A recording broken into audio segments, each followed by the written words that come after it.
Alhamdulillah alladzi arsala rasulahu bil huda wa dinil haqq liyuzhirahu 'ala ad-dini kullihi wa kafaa billahi shahidan. Asyhadu an la ilaha illallah wahdahu la syarika lah wa asyhadu anna Muhammadan abduhu wa rasuluh la nabiyya ba'da. Allahumma shalli wa sallim ala Muhammad wa ala alihi wa sahbihi ajma'in. Amma ba'du fa ya ibadallah, ittaqullaha haqqa tuqatih wa la tamutunna illa wa antum muslimun. Qala Allah Ta'ala fil Qur'anil Karim, na'udzu billahi minasy syaithanir rajim. Bismillahirrahmanirrahim.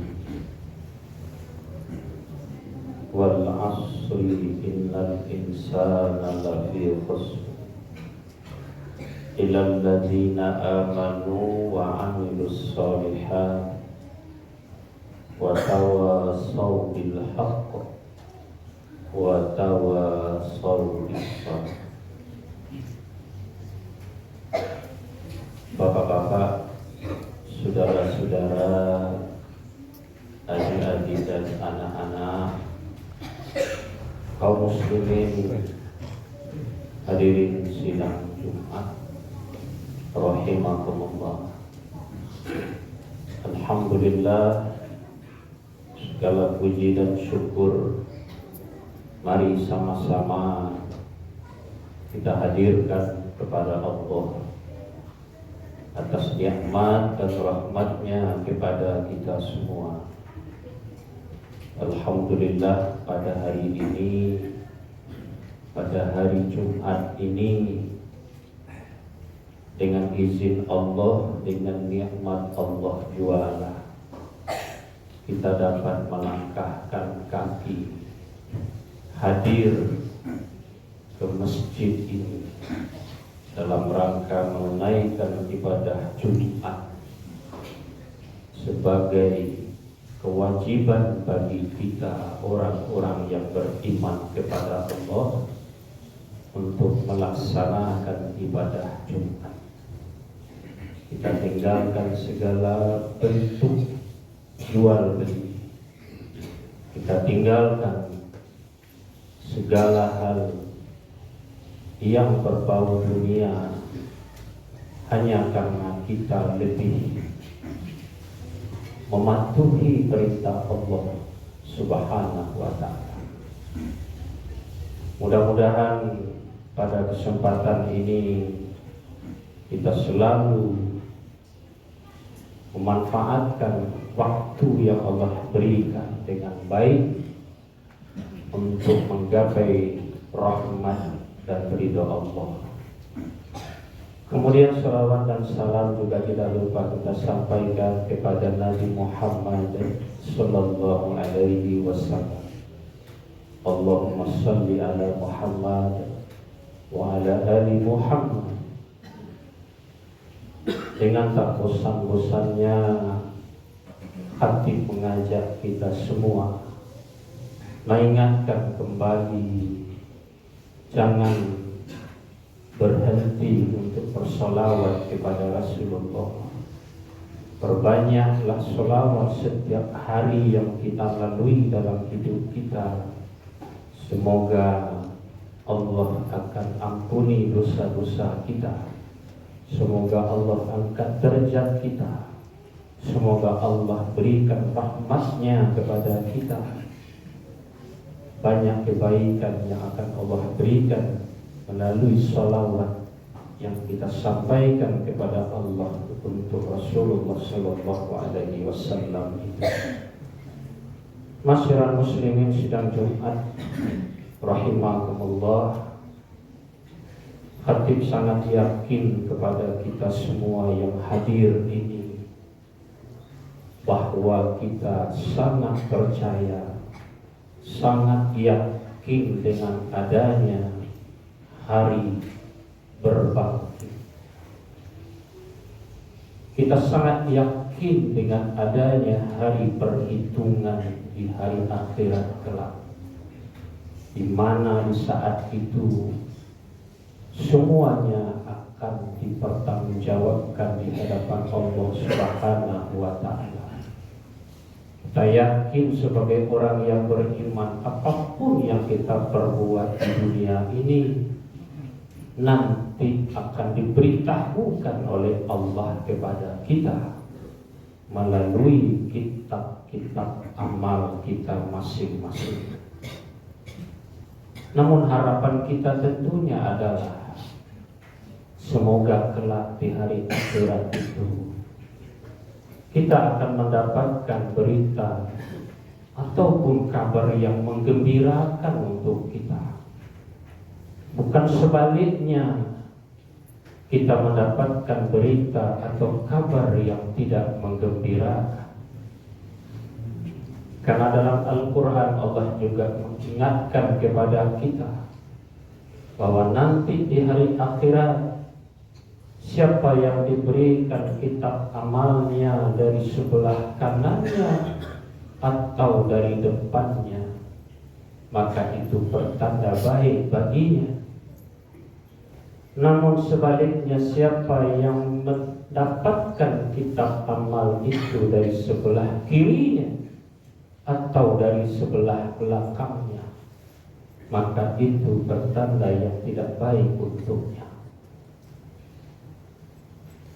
Tentu semua kita ingin mendapatkan kebaikan, kebahagiaan, mendapatkan kenikmatan di hari akhirat kelak. Oleh karena itu, pada kesempatan ini Khatib ingin menyampaikan apa yang diinformasikan oleh Rasulullah SAW kepada kita umat. Dalam suatu riwayat yang diriwayatkan oleh At-Tirmidzi, yang maksud hadis itu adalah Rasulullah SAW bersabda, tidaklah akan bergeser kaki seorang hamba pada hari kiamat nanti, kata Nabi, sampai ditanyakan kepadanya tentang 4 perkara ini. Jadi Rasulullah menginformasikan kepada kita bahwa nanti di hari kiamat tidak akan bergeser kaki kita, kaki seorang hamba, sehingga ditanyakanlah kepadanya tentang 4 perkara, kata Rasulullah SAW. Apa 4 perkara yang akan ditanyakan kepada kita kaum muslimin sidang Jumat rahimakumullah? Yang pertama, kata Rasulullah sallallahu alaihi wasallam, yaitu umurnya. Akan ditanyakan kepada kita tentang umur yang sudah Allah berikan, umur yang Allah titipkan kepada kita, umur yang Allah amanahkan kepada kita. Untuk apa dia habiskan umur itu? Untuk apa dia habiskan umur itu? Diberi dia oleh Allah kehidupan selama 50 tahun, selama 60 tahun, 70 tahun atau lebih, atau kurang daripada itu. Untuk apa saja kita habiskan umur kita? Sesuai dengan apa yang pernah Allah ingatkan juga di dalam Al-Quran, yang maksudnya adalah tidaklah kami menciptakan manusia itu dengan sia-sia, kata Allah. Maksudnya Allah tidak menciptakan dengan sia-sia, tidak menciptakan makhluk ini, manusia ini dengan sia-sia, bahwa semua kita nanti akan mempertanggungjawabkan apa yang kita lalui dalam kehidupan kita. Umur kita 1 hari, 2 hari, 3 hari, 4 hari, seminggu, sebulan, setahun, berpuluh tahun umur yang Allah berikan. Setiap waktu yang kita lalui dari umur kita itu akan kita pertanggungjawabkan tanpa ada yang tertinggal sedikit pun. Berarti ini adalah peringatan kepada kita. Menjalani umur dalam hidup ini bukanlah kita lalui dengan begitu saja tanpa kita maknai umur itu dengan baik. Tidak perlu berbangga dengan umur yang panjang, meminta-minta umur panjang dalam hidup dunia ini, kalau sekiranya umur yang Allah berikan tidak mampu kita manfaatkan dengan baik.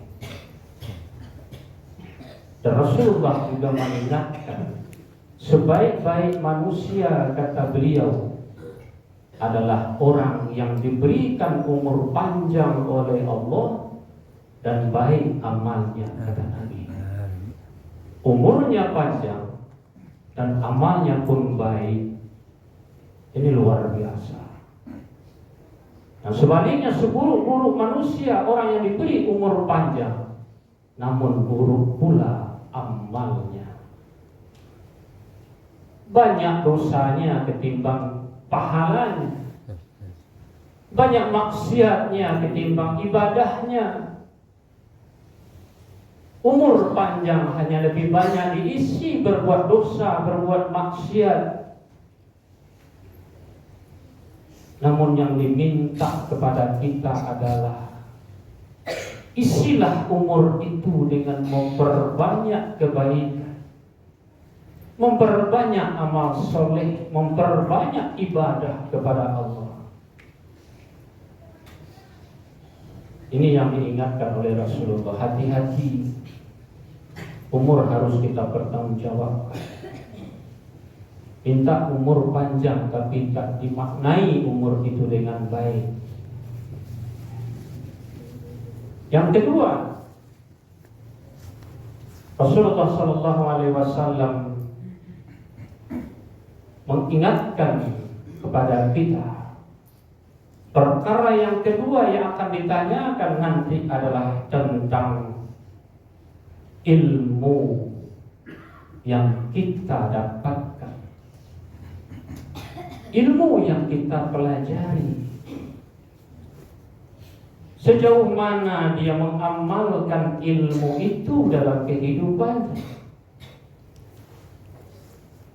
Apakah ilmu yang dia dapatkan, ilmu yang dia pelajari itu dapat dia jadikan sebagai ilmu yang bermanfaat, ataukah hanya ilmu yang disimpan saja, yang tidak digunakan untuk kehidupannya, untuk kemanfaatan dirinya dan kemanfaatan untuk orang banyak? Karena Allah juga ingatkan bagi kita yang punya ilmu, sedikit apapun ilmu yang kita miliki, tentu yang dimaksud adalah ilmu yang baik. Wa tawassaw bil haqq wa tawassaw bis sabr. Kita harus saling ingat mengingatkan, berwasiat di antara kita dengan kebenaran. Dan berwasiat dengan kebenaran itu adalah dengan ilmu. Dan juga kita saling berwasiat dengan kesabaran. Dan itu juga dengan ilmu. Kaum muslimin hadirin sidang Jumat rahimakumullah, jangan pelit dengan ilmu. Jangan pernah takut ilmu akan berkurang ketika diajarkan kepada orang. Jangan pernah merasa rugi ketika memberikan ilmu, berbagi ilmu yang baik kepada siapapun dalam hidup kita.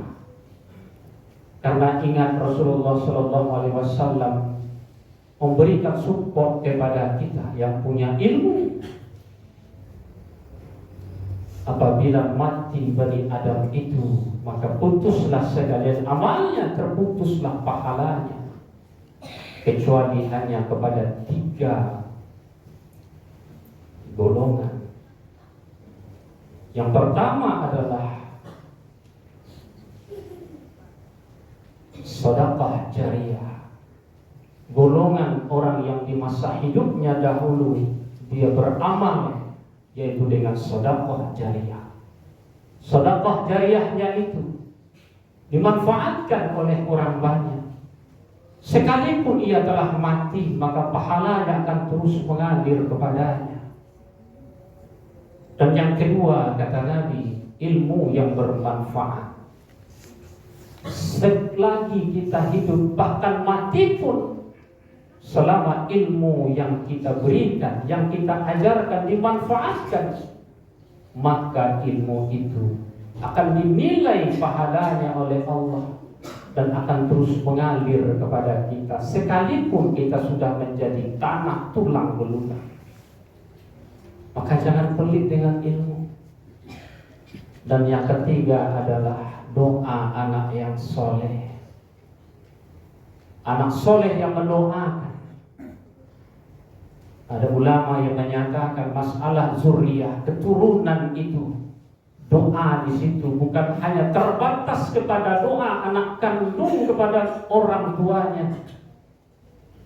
Kenapa demikian? Bayangkan kalau ada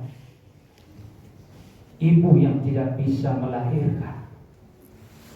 Tentu dia tak akan mendapatkan doa anak yang soleh kalau hanya dipahami sebatas dari doa anak kandungnya. Karena zuriyah itu ada 2, yaitu zuriyah yang berkaitan dengan nasab, keturunan, dari kelahiran, dari rahim. Dan ada zuriyah itu yang dipahami bukan karena nasab. Bisa jadi dia anak angkat kita, anak asuh kita, anak-anak yatim yang kita pelihara dengan baik. Dia menjadi anak soleh lalu mendoakan kita, walaupun dia bukan lahir dari rahim kita, bukan dari sperma kita, tetapi karena kita memberikan yang terbaik untuknya, lalu dia doakan kita, insya Allah doanya sampai kepada kita dengan izin Allah Subhanahu wa ta'ala. Kaum muslimin hadirin sidang Jumat rahimahullah, ini ilmu yang bermanfaat yang disampaikan oleh Rasulullah SAW. Ini menjadi sesuatu tabungan bagi kita. Kemudian yang ketiga, masalah harta, kata Rasulullah. Dari mana harta itu kita dapatkan dan kemana harta itu kita habiskan. Persoalan harta ini sungguh sesuatu yang harus kita waspadai, yang harus kita sangat berhati-hati sekali. Dapatkanlah harta itu dengan jalan yang halal dan habiskan ia di jalan yang halal pula. Dan kemudian yang terakhir, kata Rasulullah, yang ditanyakan kepada kita kelak adalah berkenaan dengan tubuh kita, tangan kita, kaki kita, seluruh anggota tubuh kita yang Allah titipkan, yang Allah amanahkan kepada kita. Mata, telinga, mulut kita, semuanya untuk apa saja kita gunakan. Apakah tangan ini digunakan untuk kebaikan atau hanya untuk berbuat dosa?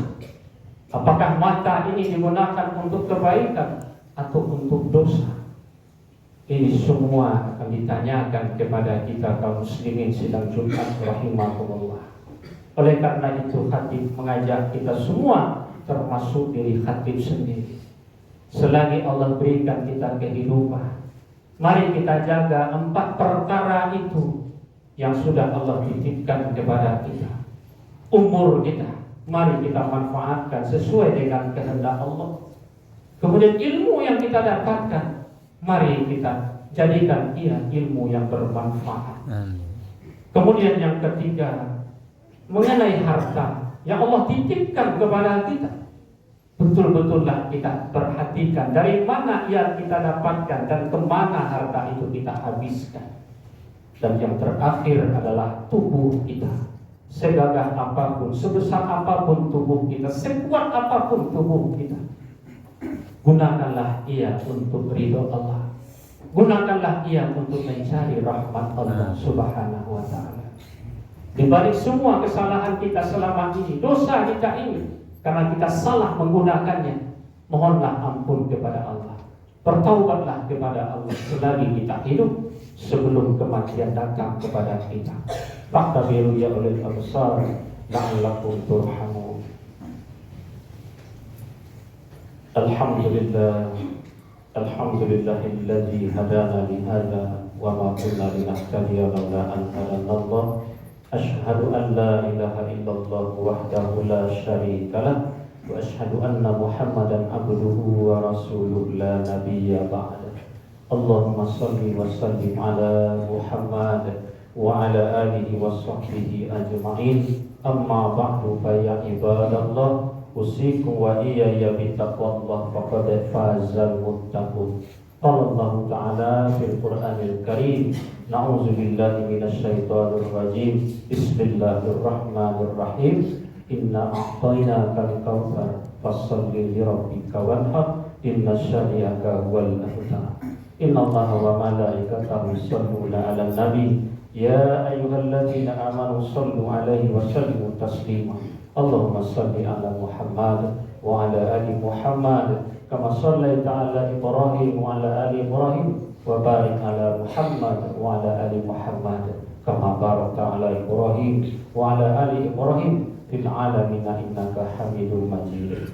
Allahumma ighfir lil muslimina wal muslimat wal mu'minina wal mu'minat al ahya'i minhum wal amwat innaka 'ala kulli syai'in qadir.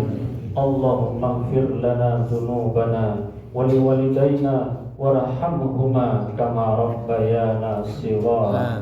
Rabbana zalamna anfusana wa in lam taghfir lana wa tarhamna lanakunanna minal khasirin. Rabbana la tuzigh qulubana ba'da idh hadaitana wa hab lana min ladunka rahmatan innaka antal wahhab.